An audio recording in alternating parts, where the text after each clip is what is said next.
C'est donc les quarts de finale de la NBA Cup, qui vont se dérouler mardi et mercredi. D'abord la conférence Est et ensuite la conférence Ouest. Le grand favori est évidemment le champion en titre OKC qui était en finale l'année dernière, battu contre Giannis et contre les Bucks. On va commencer tout de suite, Erwan. Toi qui étais l'année dernière à Las Vegas en plus, t'as vu cette NBA Cup de très très près. C'est un très bon souvenir. Ouais, c'était cool. Plutôt, c'est pas du tout les ambiances NBA comme ça sur 3 jours, 2 jours de faire un tournoi comme ça avec 4 équipe demi-finale, finale. Mais écoute, ça avait bien pris. Alors, dans le public, c'est très parsemé. Il n'y a pas vraiment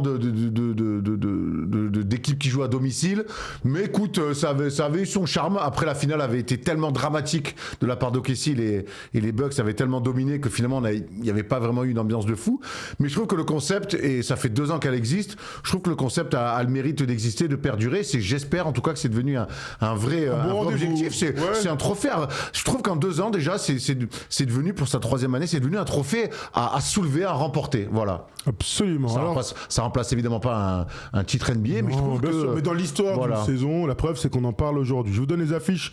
Donc ça commence avec le Magic Heat de mardi soir. Alors, je crois que le match commence à 12h30. J'ai vu ça tout à l'heure. Derby floridien. Tout à fait. Regardez, l'Est est à droite, bien sûr, mais ça commence mardi soir. Le Raptors Knicks. Erwan, on va t'écouter là-dessus, ça va être passionnant.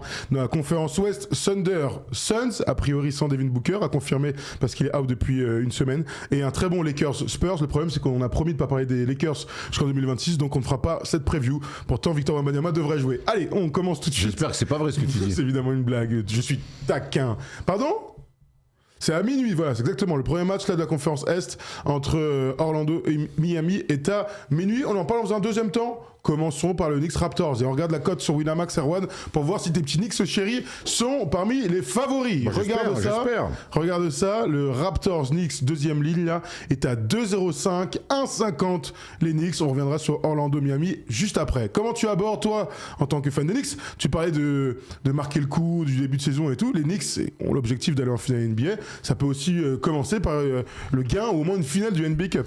Je sais pas s'ils marquaient le coup au début, c'était vraiment le moment. En tout cas, le démarrage a été un petit peu plus lent que prévu, mais bon, quand tu changes de coach, de philosophie, après le départ de Thibodeau, forcément, ça prend un peu plus de temps. Il y a eu quand même aussi pas mal de mouvements. Et puis, il fallait digérer quelque part une finale de conf avec des attentes à l'intersaison qui étaient grandes en se disant, tu fais finale de conf l'année d'avant, tu changes de coach, tu as l'impression que l'équipe, elle est meilleure. Bon, ben, dans ce cas-là, quoi de mieux que finale de conf ?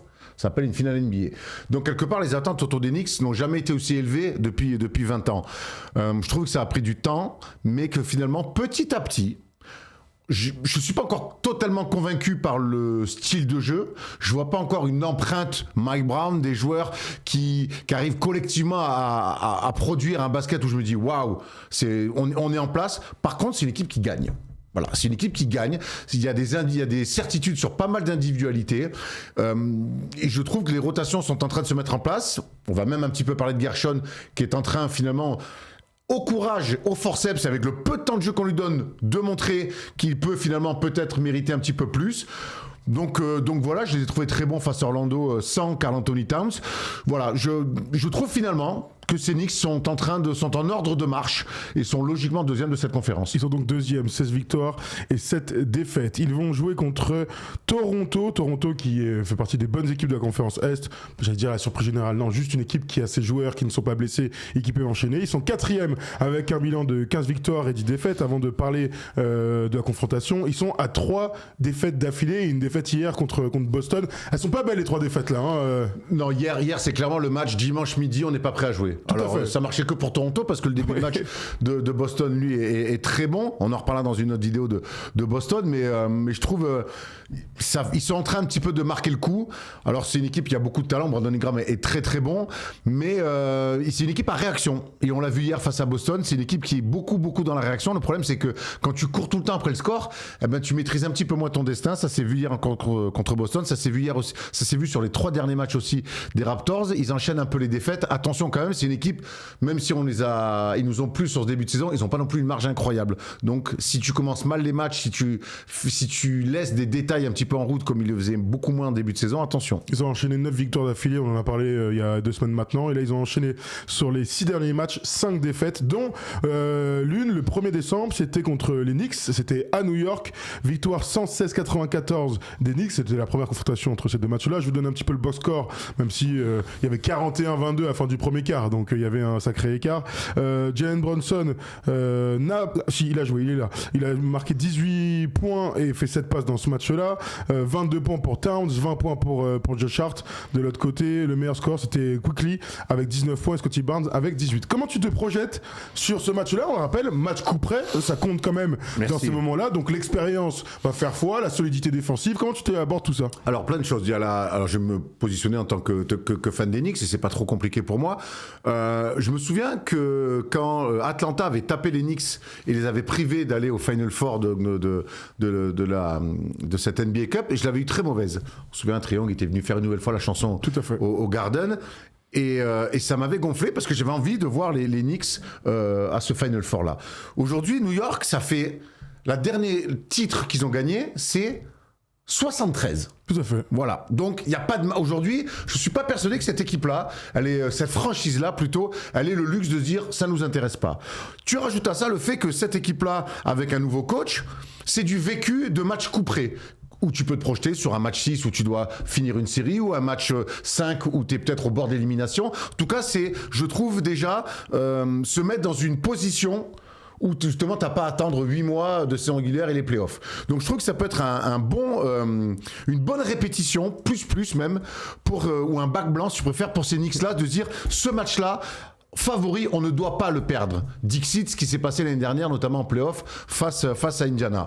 Donc je trouve que je vais être très exigeant sur le sérieux que vont mettre les Knicks dans ce match-là et surtout le résultat. De l'autre côté, je pense qu'au Toronto, ils sont dans un rôle d'outsider, ils n'ont pas grand-chose à perdre et c'est peut-être en ça qu'ils vont être le plus dangereux. Alors l'info, c'est que c'est au Scotiabank Arena. Ça se passe à Toronto, ça peut enlever de la pression aussi aux Knicks. Ces derniers temps, la Mecque, le MSJ, etc., c'était plutôt des déconvenus dans les moments importants aussi. Oui, alors cette saison, à domicile, ils sont imprenables pour le coup. Ils sont à 13-1. Ils sont magnifiques. À 13-1. À l'extérieur, c'est un petit peu plus compliqué. Donc, c'est très bien, quelque part, de me dire, on va aller gagner à Toronto. On va montrer aussi qu'on est cette équipe-là.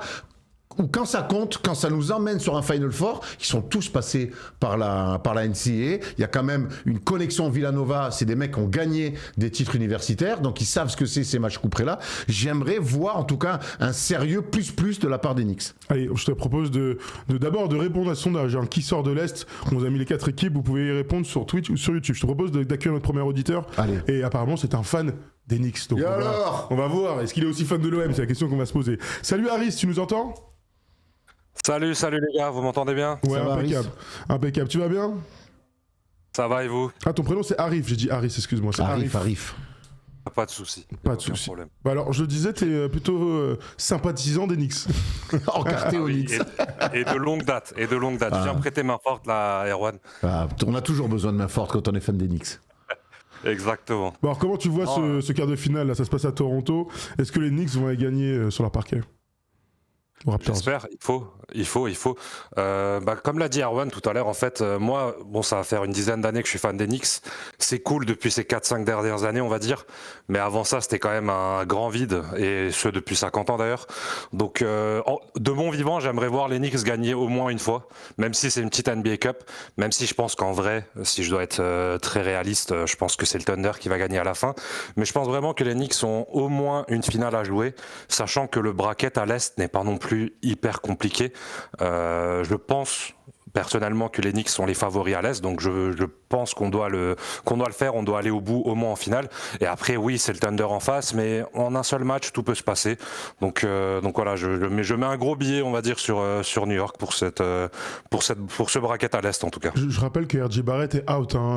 Il leur manque. Voilà, il leur manque cruellement. Leurs 3 ailiers, c'était quand même quelque chose. Mais c'est exactement ce que vient de dire Arif. C'est exactement l'enjeu pour moi des Knicks. C'est être dans la peau d'un favori, se mettre dans la peau d'un favori et confirmer. Le but, c'est ni plus ni moins qu'aller à Vegas et s'offrir une finale face au Thunder et sur un match, voir ce qu'on peut faire face à cette équipe qui paraît très dure à manœuvrer. Maintenant, sur une rencontre, sur une série, je crois que personne en NBA peut battre le Thunder aujourd'hui.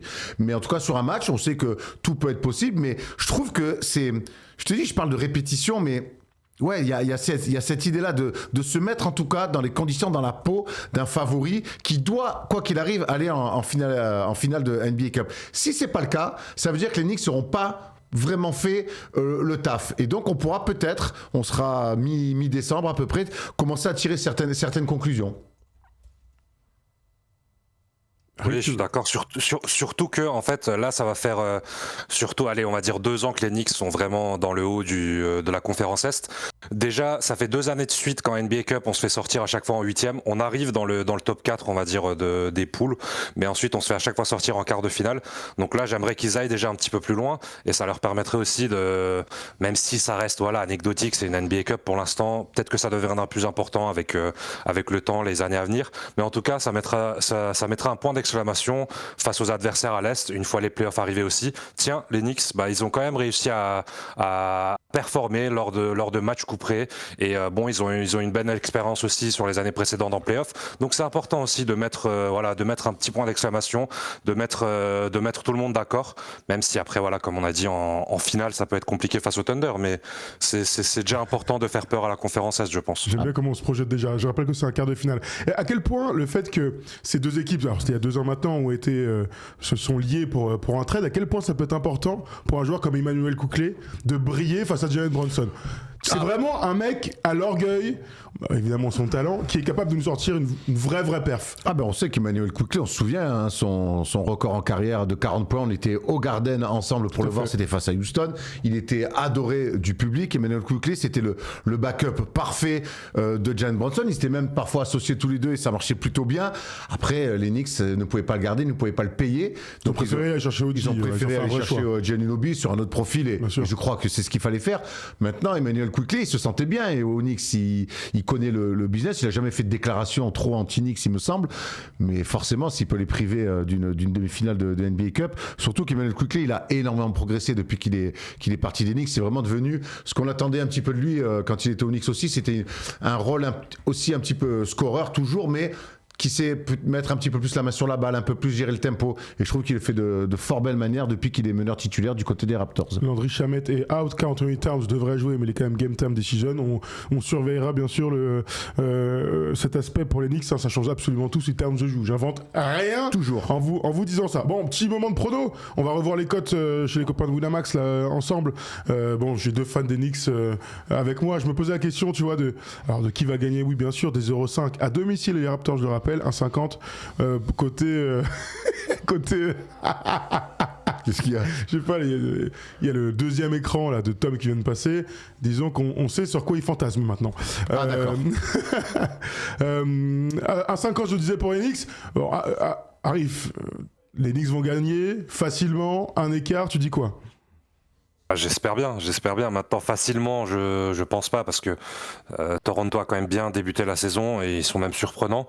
Mais sachant qu'RJ Barrett joue pas, ça va dépendre de Towns aussi, comme tu l'as dit. Mais je pense quand même que les Knicks vont le faire et y mettre la manière surtout, c'est important aussi. T'es d'accord avec ça, la manière pour les Knicks? Alors, un gros match, moi j'imagine un gros match, je vous le dis. Moi j'imagine pas un écart pour l'une pour l'autre. Moi j'imagine un gros match là.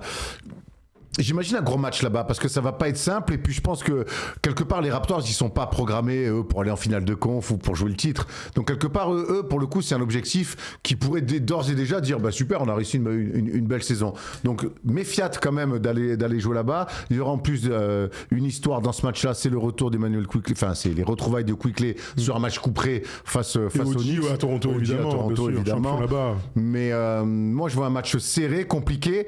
Après, tu me parles de la manière, ou certes la manière, moi je veux surtout le résultat. Là, on est sur justement, c'est ça quand je dis que les Knicks doivent se mettre dans un état d'esprit, dans la position d'un favori. Il faut gagner absolument. Même si c'est dur, même si parfois c'est un peu moche, là, il faut absolument qu'ils valident leur ticket pour Vegas. C'est la priorité avant tout. Tu fais un super match, mais tu perds. Ok, mais la culture de la gagne, remettre ça au centre de tout chez les Knicks. Donc moi, la victoire avant tout, ça sera compliqué. Je vois un écart de 5, 6, 7 points max. Très bien. Merci Arif de nous avoir appelé, on a eu ton avis et on sait que tu seras derrière tes Knicks. Je rappelle d'ailleurs que les matchs sont disponibles sur Prime Video.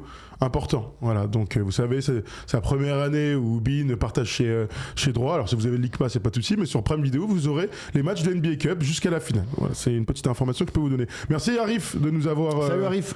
De nous avoir appelé. Merci à vous les gars, bonne soirée. T'es bon Arif, merci. Je vous propose d'enchaîner avec la deuxième quart de finale, le deuxième quart de finale de cette conférence Est. On retourne sur les codes tout simplement parce que c'est un derby floridien avec des vraies mauvaises nouvelles. Si vous avez vu le match d'Orlando hier soir, vous êtes au courant de la blessure de Franz Wagner. Regardez ça, Orlando, Miami, ça se passe à Orlando à 92, Miami est à 1,84. Comme toujours, hein, vous le savez, si vous voulez parier, c'est avec prudence pour s'amuser. Si vous voulez nous rejoindre sur Winamax avec le code FT10 et ça se passe comme ça.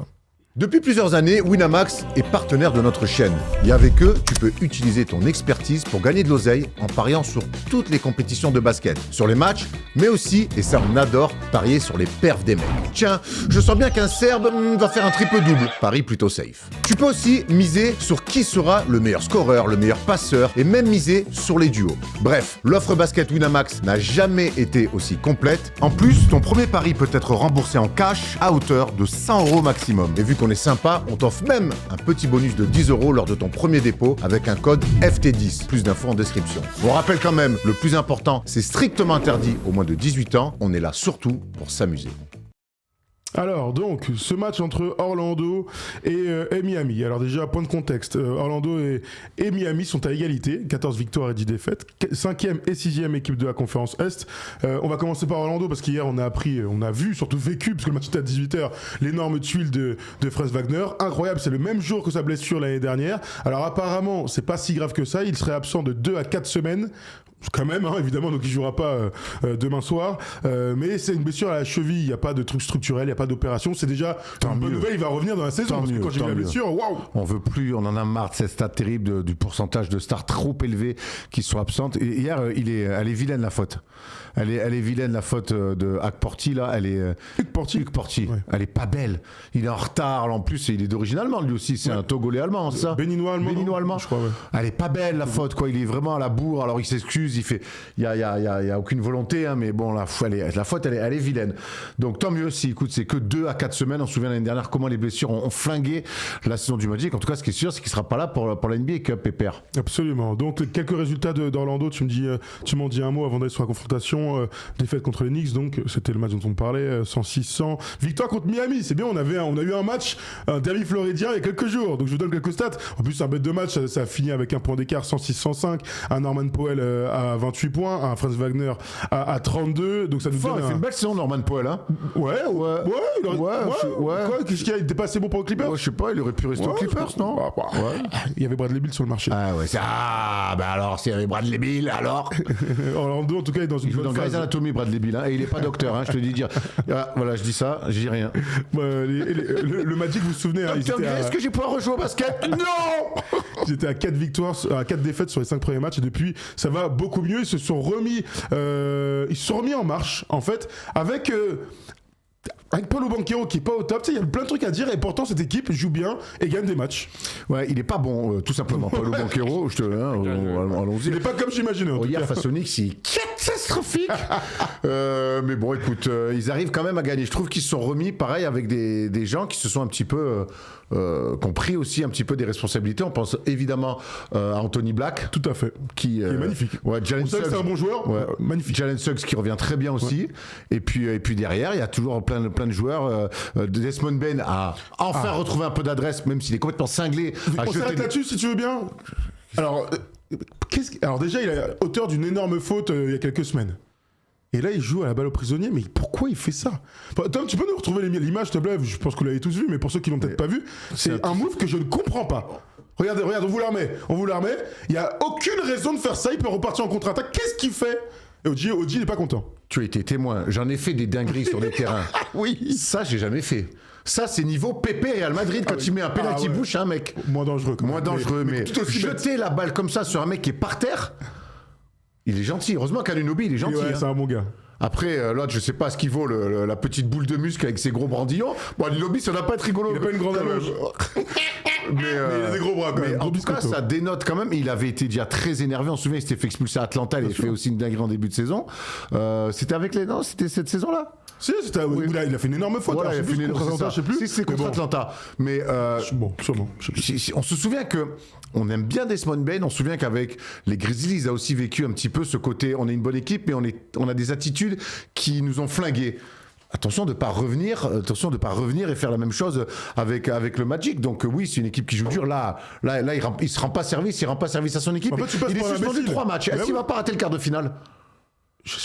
J'ai pas l'info. Tiens, je vais regarder. Alors, ils annonçaient 2 à 3 matchs de suspension. Je regarde. Il pourrait rater le quart de finale. Il va rater le quart de finale. Je te dis ça tout de suite. Attends, je te dis ça tout de suite. Regarde, c'est l'avantage d'Internet et de la fibre noire. La fibre noire, match à midi, je le rappelle. Fais voir, je clique. On me dit que rien. Rien. Non, a priori, non. Game time decision pour Jalen Suggs. Mo Wagner est pas là. Non, j'ai pas l'info. Alors vous me dites dans le chat si vous avez un truc. Moi en tout cas, a priori, il joue. Bon. Alors c'était hier soir. Est-ce que ça a été traité? En général, ça va assez vite ce genre de choses. Attends, je regarde dans les commentaires. Non, il sera là. A priori, il sera là. Ok. Vous nous dites tant mieux. Je l'ai pas vu passer. Tant mieux, mais bon, c'est quand même des comportements. Puis encore une fois, Anunoby, il est sympa, quoi. Ouais. Bon, écoute. Gros, ça c'est un truc de. Ah ouais, c'est pour la bagarre. C'est un mec qui a envie de se taper. Sinon, tu fais pas ça, quoi. Bon, un petit mot sur Miami qui a, vous savez, changé complètement son style de jeu. Tout pour l'attaque maintenant sur Expolstra. Ils sont quand même sur 3 défaites d'affilée contre les Kings. Alors, un magnifique. Comment il s'appelle? Maxime Reno. Non, je pense à Klavitch, je pensais plutôt. Ah oui, il a mis 42. Mais 42. Maxime Reno, ça marche grave, ça marche vraiment. Défaite contre les Magic, forcément. Défaite contre les Mavs d'un bon Anthony Davis. Victoire contre les Clippers, 140-123. Et défaite contre les Pistons. Donc 4 défaites sur les 5 derniers matchs pour ce Miami Heat. New look. Qu'est-ce que t'en penses? Ils sont à leur place dans la conférence Est. Ils font un bon début de saison. Ouais, ils font un bon début de saison. Tyler Hero leur manque. Et c'est vrai que il y a Larson aussi qui est blessé en ce moment, il me semble. Ouais. Donc Fontecchio est plutôt bon. Ils ont toujours ce style-là de relance, de tir à 3 points. On a fait une palette dans le First Day Show là-dessus. Faire ça pendant toute une saison, c'est quand même assez compliqué et je trouve que ces derniers temps, ils lâchent des matchs quand des équipes arrivent à les ralentir. Donc je trouve qu'ils sont un petit peu dans une période de creux physique, un petit peu là, le Heat. Donc ça va être intéressant de les voir. Je mets quand même Orlando favori sur cette confrontation. Taylor Hero est revenu. Vous savez, il a joué seulement 5 matchs dans ce début de saison. Son dernier match, c'était contre Dallas. Voilà, mais là, il est de nouveau en civil. Tout à fait. Donc à voir où est-ce qu'il en sera. Alors, on revoit les cotes un petit peu parce que pour le coup, c'est très serré. Ah oui. Entre le jeu des blessures, des absents, des machins. La géographie. C'est très serré aussi en termes géographiques. C'est à Orlando, mais ils ne sont pas favoris. 1,92, 1,84 pour Miami. Comment tu te projettes sur ce match? Je vais aller sur Orlando quand même à domicile. C'est des équipes qui sont au même niveau là, mais il y en a qui ont commencé fort et qui sont un peu dans le creux. Il y en a d'autres qui ont été dans le creux et qui vont un petit peu mieux. Donc je vais aller sur la forme du moment. Je vais aller sur Orlando. Ok, Orlando a gagné les 2 matchs de ce derby jusque-là. Un match au tout début de la saison, 125-121, et donc le 106-105. Tyler Hero, through practices Monday. Je pense qu'il va jouer pour un quart de finale de NBA Cup. Normalement, tu joues. Tu fais les forces comme les playoffs. Tu joues même blessé. Donc on va essayer. C'est une bonne question, ça. Bah, je pense quand même, oui. Attends, d'aller à Vegas et tout, ils vont pas dire non, les mecs. Hein. Non, mais ça il y sera à Vegas. Il a mal au gros doigt de pied, ça va, il va s'en sortir, le mec. Ça dépend ce qu'il a fait. Si c'est tapé sur la table basse. Au lever, là, il est dur celui-là. Non, pleine nuit, c'est le pire. En plus, ça donne toujours des scènes extraordinaires. C'est là où je rêverais d'avoir une petite caméra de surveillance parce qu'il y a quand même 2-3 scènes qui nous feraient très très rire sur une palette, peut-être sur un First Day Show bientôt. Bon, avantage Orlando, moi aussi je suis plutôt d'accord avec toi. Je pense que le Magic va passer dans un bon match. De toute façon, c'est toujours serré entre les 2 équipes floridiennes. On passe dans la conférence Ouest si tu le veux bien. Regardons le bracket une nouvelle fois, puisqu'on va avoir 2 bons matchs, même s'il y a incertitude autour de Devin Booker pour les Phoenix Suns qui affrontent le grand favori de la compétition, le Thunder de KC. Ensuite, Lakers Spurs, on en parle dans un moment. Regardez les cotes dans la conférence Ouest. Bon, bah voilà, sans surprise, OKC est grand favori. 1,04 et 5,30 les Suns sur Winamax. Logique? Alors, la question qu'on a envie de se poser, c'est que c'est une nouvelle compétition, la NBA Cup, mais est-ce que le Thunder ne serait pas la première équipe à, dans la même saison, gagner la NBA Cup et donc être champion NBA? La même année civile, ça marche. T'as raison. La même saison. Ah, ou la même année civile aussi. Même année civile. Oui, mais c'est moi. tu penses à la fin aussi. Je pense que cette année, ça ils vont peut tout marcher rafler. aussi. Cette année, ils vont tout rafler. Ça peut marcher. Il y a plein de choses qui peuvent marcher avec le Thunder. Hein. Comme gagner des matchs, Voilà, par exemple, ils sont à 23-1. Honnêtement, moi, je les trouve injouables. Franchement, ils sont d'une sérénité. Ils ont joué sans leur deuxième, troisième meilleur joueur tout le début de saison. Presque on l'avait oublié, le mec. Tu vois, donc défensivement, ils sont en place. Offensivement, c'est l'une des meilleures attaques NBA, meilleure défense. Ils ont le MVP en titre. Ils sont champions en titre. Ils ont des rotations. Tout le monde a le smile. Qu'est-ce que tu veux que je te dise? Bon courage Phoenix, quoi. Et on en parle assez peu, je trouve, parce que l'année dernière, quand Cleveland avait fait un super départ, on s'était projeté sur des débuts historiques. Alors certes, il y avait eu une défaite qui est arrivée un petit peu plus tard pour les Cavs, mais je crois vraiment qu'on est certainement en train d'assister potentiellement à l'une des saisons les plus dominantes de cette équipe-là. Et peut-être que pour eux, gagner la NBA Cup tout de suite pour commencer, pour dire, les gars, on n'est pas là pour rigoler, nous. Hein. Tu vois, envoyer le message pour dire, on est imbattable, les gars. On a gagné l'année dernière, on va regagner cette année et on va prendre la NBA Cup. Sachant que la moitié de les 3/4 de cette équipe-là, ils se sont fait démonter en finale l'année dernière. C'est facile, le ressort de la revanche, il est facile. Tu peux aller le trouver pour Marc Desnus. Comme s'ils avaient besoin de ça. Mais en tout cas, c'est clair. Ça peut être une source de motivation. Ils étaient passés, on le rappelle, notamment chez, complètement au travers de leur finale en NBA Cup. 23 victoires, une défaite. C'est le deuxième meilleur départ égalé de l'histoire de la NBA. Il y a une équipe des Knicks fin d'année 60-70. C'est pas de gestes comme ça quand tu parles des Knicks. C'est vrai, c'est un peu comme, c'est comme quand je parle de l'OM. C'est un peu comme ça, c'est vrai, alors que c'est pas du tout mérité. Donc c'est un record égalé, bien sûr. Ils jouaient leur dernier match sans Shai Gilgeous-Alexander. C'était au Jazz, à Salt Lake City. Premier quart-temps, 45-20. Merci, bonsoir. Voilà. Regardez cette petite stat, parce qu'on parle de SJS justement. Son nombre de points par quart-temps. Il est donc sur le premier quart-temps le deuxième de toute la NBA. Sur le deuxième quart-temps, il est le premier. Sur le troisième, il est le premier. Et sur le quatrième, les 69e. T'as vu ce qu'il a dit? Il n'a pas besoin d'être sur le terrain. T'as vu ce qu'il a dit en interview avec Blake Griffin et Candace Parker? Il a dit, alors il faut bien le dire en anglais, il a fait how I can do the back and forth if I can back in the force, tu vois. Oui, tout à fait. Comme ça, tu vois. Il est bon, il est bon. Il a mieux dit que moi, évidemment. Il est bon. Mais c'était marrant. Ils ont l'air tellement sereins. Ils ont une marge, mon ami. Ils ont l'air tellement sereins, mais en fait, ils font flipper. Un peu. Mais dans le match contre le Jazz, je voulais en parler rapidement. Parce que Will Harding, il a pété un câble. Après, il a raison. Hein. Au bout d'un moment, il connaît ses gars, il connaît les limites, il connaît les temps faibles. Ils ont eu un temps faible à un moment donné. C'est indigne d'une équipe qui joue contre le champion en titre, donc normalement c'est facile de se motiver. Et en plus, il n'y a pas SGA. Frérot, montre-moi un autre visage. Mais bon, ce sera l'occasion d'une autre vidéo, le Jazz. Donc je voulais dire qu'il n'y avait pas Shai dans le match. Ça nous a permis de revoir celui qui devrait être néo All-Star, c'est Chet Holmgren qui, en 23 minutes, fait 25 points, 9 rebonds. Il ajoute des contres, une domination. Il nous a régalé. J'ai envie de le voir maintenant dans un match un peu coup près comme ça, où Jalen Williams est revenu, lui aussi 25 minutes, 25 points, et 8 passes décisives pour Jalen Williams. J'ai envie de voir Chet sans d'ailleurs Isaiah Hartenstein qui est blessé en ce moment. J'ai envie de le voir dans ce match contre Phoenix, pour le voir tout autant dominer dans les matchs de saison régulière qui semblent être faciles pour cette équipe. Sachant que Phoenix, ils ont du matos à l'intérieur. Ils ont 4 pivots, donc voilà.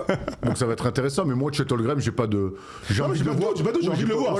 J'ai curiosité, tu vois, du kiff. J'ai envie de le voir. Et c'est un garçon cette année qui, en fait, pour moi, enfin cette année, il est à 100% dans plein de choses. Il est déjà physiquement, et puis il y a plus ce côté, la surprise un peu. Jalen Williams qui prend tout d'un coup le rôle de lieutenant, de numéro 2.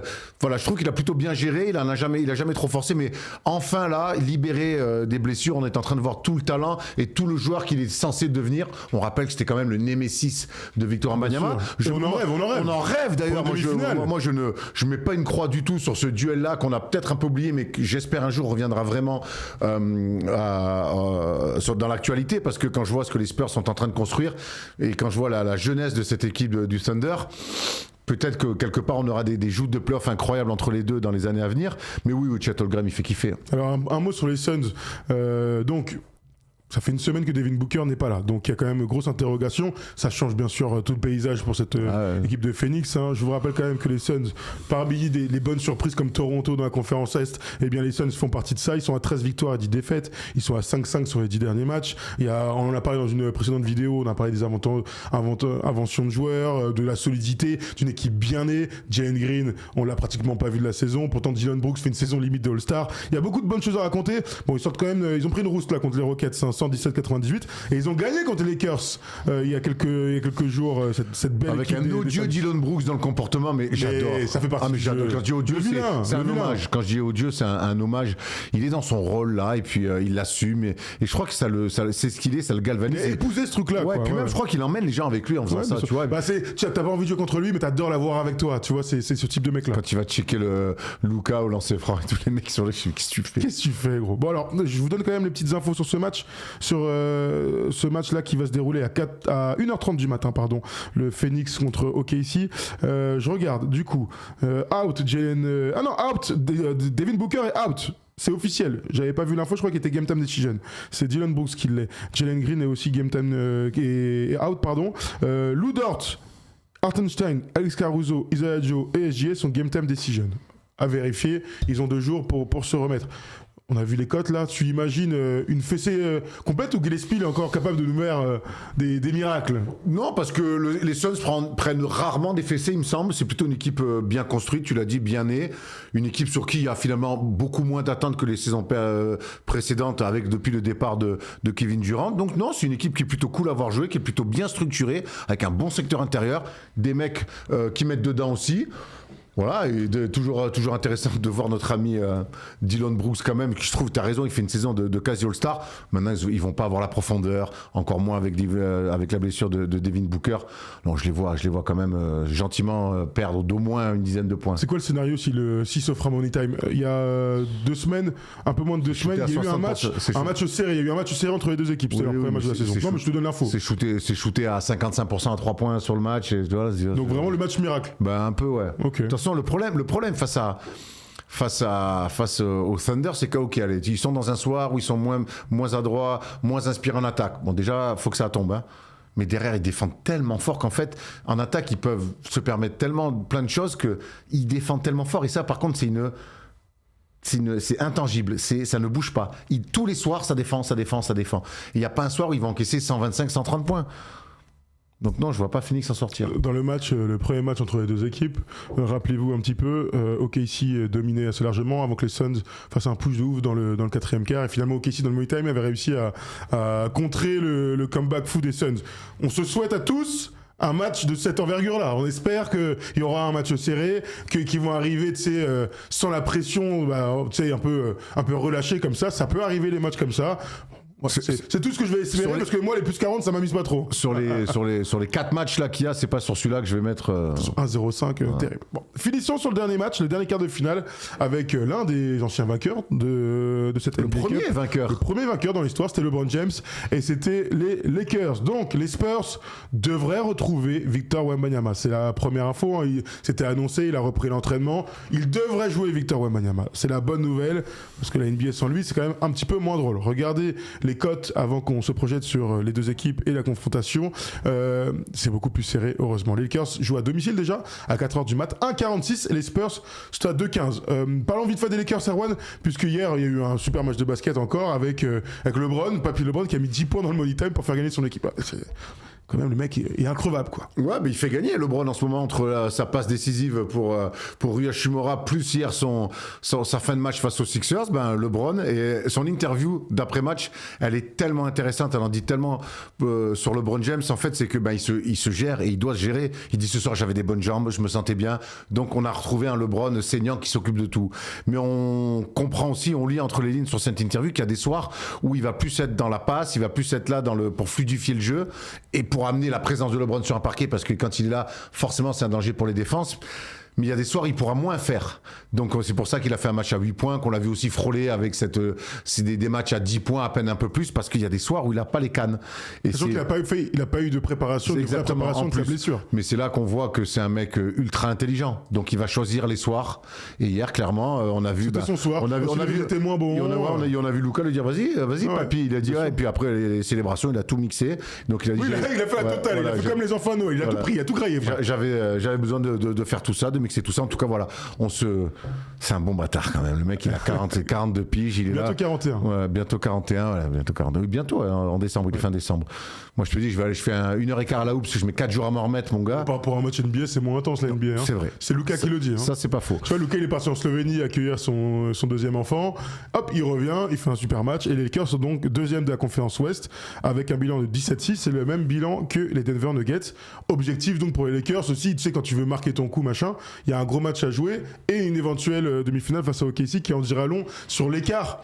Je me projette complètement, j'avoue. Mais l'écart qu'il pourrait y avoir à réduire avec le match qu'on avait vécu à Oklahoma City il y a quelques semaines où ils ont pris 30 points à la mi-temps, il y avait 30 points d'écart. Donc ce serait intéressant s'il y a un match entre les deux équipes. Il y a un truc aussi qui est intéressant avec LeBron et Luka.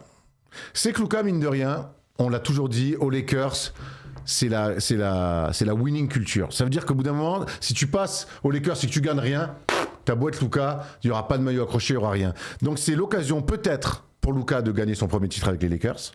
Et c'est aussi certainement pour LeBron peut-être l'occasion de gagner un dernier titre. De soulever un trophée. Parce Ouais, t'as raison, qu'on bien a sûr. du mal, même s'ils sont deuxième à l'Ouest, c'est pas les favoris pour gagner le titre. Alors on va Ce serait pas. étonnant qu'ils passent au KC ou Denver. On va pas en débattre maintenant, c'est pas le but. Certains peuvent y croire et ok. Mais là, c'est aussi le fait de se dire, Luka, je vais gagner mon premier titre avec les Lakers, et surtout LeBron, je vais rajouter un dernier titre. Il n'aura pas 60 occasions, Pépère LeBron, de rajouter une ligne à son long palmarès. On est d'accord. Marcus Smart et Game Time Decision dans ce match-là. Ils mettent Victor out sur ESPN.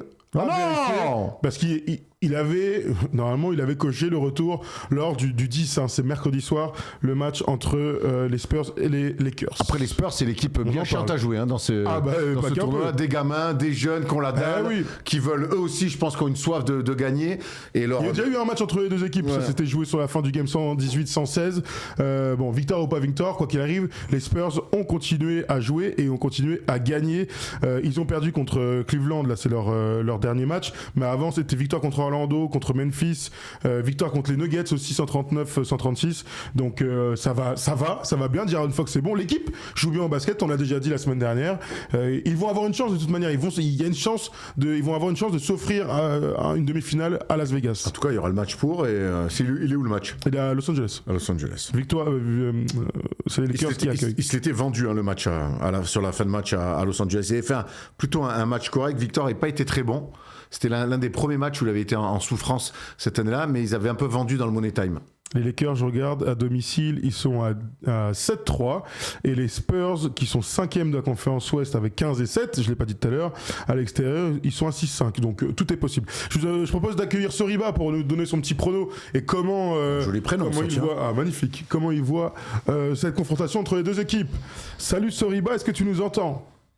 Je vous entends très bien, les gars. Micro, voix, bravo. Ah ouais. On est à The Voice ou quoi? Patrick Fiori est là. Nice. On a investi. Ah, tu stream ou quoi?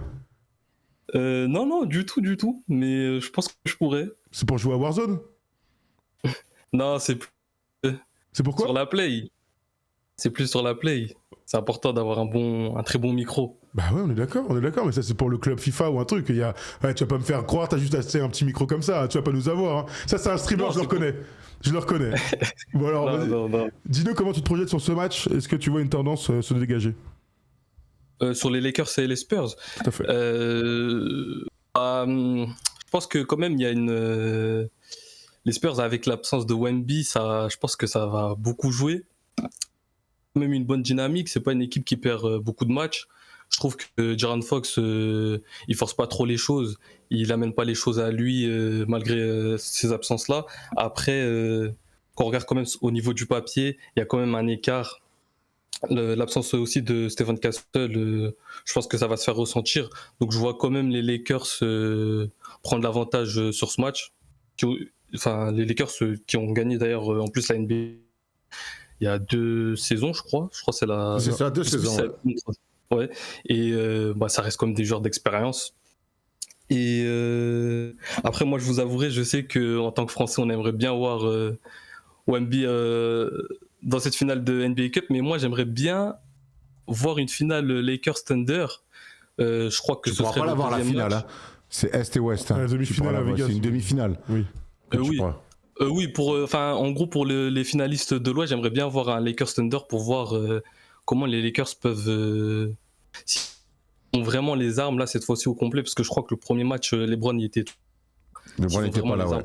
Embêter cette équipe d'OKC. Donc t'as plus envie de voir les Lakers 3-4 semaines après face au Thunder pour voir si l'écart s'est réduit, plutôt que voir le Thunder et les Spurs s'affronter en demi-finale pour voir deux équipes jeunes et peut-être que la demi-finale d'ailleurs, si c'est les Spurs, Victor pourrait la jouer et on pourrait avoir potentiellement le fameux Wemby face à Chet. Bah, il y a quand même fin décembre, le 24 et 25, je crois, il y a back-to-back Thunder Spurs. Tout à fait. Donc même là, je pense qu'on pourra se faire une opinion. En fait, les Lakers sont tellement fait corriger lors du premier match. Ils ont été vraiment étouffés par la défense du Thunder. Ça restait un match. J'aimerais bien revoir ça, surtout dans des conditions de NBA Cup, pour voir si vraiment les Lakers sont en capacité de mettre en danger cette équipe d'OKC. J'espère qu'ils seront aussi revanchards que toi, les Lakers, parce que t'as très envie de voir cette revanche en tout cas. Ah, moi j'ai très envie de voir cette revanche. Après, je suis pas particulièrement un fan des Lakers, mais c'est le match que tu as envie de voir. Ouais, c'est le match que j'aimerais voir. Le Thunder, ça reste une équipe qui ont quand même la cible dans le dos, et j'aimerais bien voir parce que je partage la même opinion que Thomas. Pour moi, une équipe qui peut vraiment mettre en danger le Thunder avril, mai, juin, ça serait plus Denver. J'ajouterais Houston s'ils arrivent à trouver aussi un bon meneur de jeu pour la gestion des fins de match. Mais les Lakers qui restent aussi une équipe contender tu nous fais ta propre émission là. Il a raison, tu fais kiffer, vas-y grand. Et à l'Est, tu vois qui sorti? Ah bah moi je suis comme toi, moi je suis un fan des Knicks et de Marseille, donc... ah bah voilà. Il n'y a que des fans de Knicks et de Marseille, qu'est-ce que c'est quoi le problème? Il y a un lien. C'est des villes jumelées ou pas? Malheureusement non, mais j'ai toujours expliqué qu'il y avait ce lien un peu entre Marseille et New York, et toi tu disais plus que New York c'était Paris, donc bon. Bah, je t'ai toujours dit qu'il y a une ville où il y a du travail, quoi. Alors, la bonne info que je peux vous donner, parce que je t'ai entendu le dire et j'ai oublié, j'ai mal fait mon travail, c'est que les Spurs, comme les Suns, jouent ce soir. Les Spurs jouent contre les Pelicans et ce soir, Stephen Castle revient. Donc, c'est la bonne info. Il revient aujourd'hui et il sera donc normalement disponible pour jouer mercredi ce quart de finale de NBA Cup. Ça, c'est bonne important. Info. Ah bah oui. Attends, parce que c'est pas comme aux Lakers, il y a des arrières sur qui il faut défendre. Hein. Tout à fait. Donc voilà, c'est la bonne info pour Soriba. Et surtout, intéressant le retour de Castle associé avec De'Aaron Fox, parce que je sais que beaucoup croient en Castle et qu'ils veulent mettre De'Aaron Fox un peu sur le côté, voire encore plus loin. J'ai très envie de voir les deux ensemble jouer et gérer les fins de match. Voilà, on a eu un petit échantillon. Fox n'était pas complètement encore revenu à 100%. Là, j'espère les deux vont pouvoir enchaîner les matchs ensemble. Alors la bonne info, parce qu'on faisait la comparaison là, avant de faire les petits pronos sur Marseille et tout. Marseille a une ville jumelée aux États-Unis. Tu sais ce que c'est? Non. San Diego. San Diego, ben pourquoi Presque pas. à côté de New York. Ouais. Bah, pour le coup, il y a la plage, c'est chill. Tout à fait. Le sud-ouest dans les deux cas. Non, mais je regarde, c'est incroyable. Sur Marseille.fr, tu peux voir toutes les villes jumelées à Marseille. Donc, Barcelone, Moscou, Oslo. Non, mais attends, c'est exceptionnel ce site-là. J'ai envie moi aussi de me jumeler avec un maximum de gens. Tu vois, genre. D'accord. Ça s'appelle un club échangiste, hein. Bah oui, c'est à ça que je pensais, à ça que je faisais référence. Bon, allez, l'heure des pronos, le dire des bêtises. Je peux vous donner une info en tout cas, c'est que d'après vous, OKC va sortir de l'Ouest, un peu normalement, et New York va sortir de l'Est. C'était les résultats des sondages. Dans ce quart de finale, du coup, qui passe Erwan entre les Spurs et les Lakers? On est sûr que Victor joue pas? Non, on n'en sait rien. Il projette de jouer. C'était l'info. Maintenant, on saura, c'est dans 3 jours. Enfin, dans 2 jours. Alors, je vais mettre OKC. Il est lourd le Lakers Spurs, c'est compliqué. Hein. Ouais, c'est un bête de match. Hein. Je vais mettre les Lakers. Ok, Lakers pour Erwan. Soriba, tu dis quoi toi? C'est vrai que j'avais pas l'info de Stephen Castle. T'inquiète pas. Si Victor aussi joue, moi j'espère avoir cette finale bien évidemment Thunder Lakers, mais les Spurs pour moi peuvent vraiment prendre ce match là quand même. Un prono mon ami, on veut ton prono mon ami. Si il y a moyen qu'il gagne. Le match il est où? À Los Angeles. À Los Angeles, la Crypto Dacom Arena. Je vois les Lakers passer quand même. Allez, OKC Lakers aussi. Ok, moi j'ai évidemment les Lakers. Hein. Je vais pas commencer à faire le. C'est mes deux équipes préférées. J'attends les mecs qui font ça. Non, moi je dis Lakers. Du coup, on est sur du Thunder, Lakers.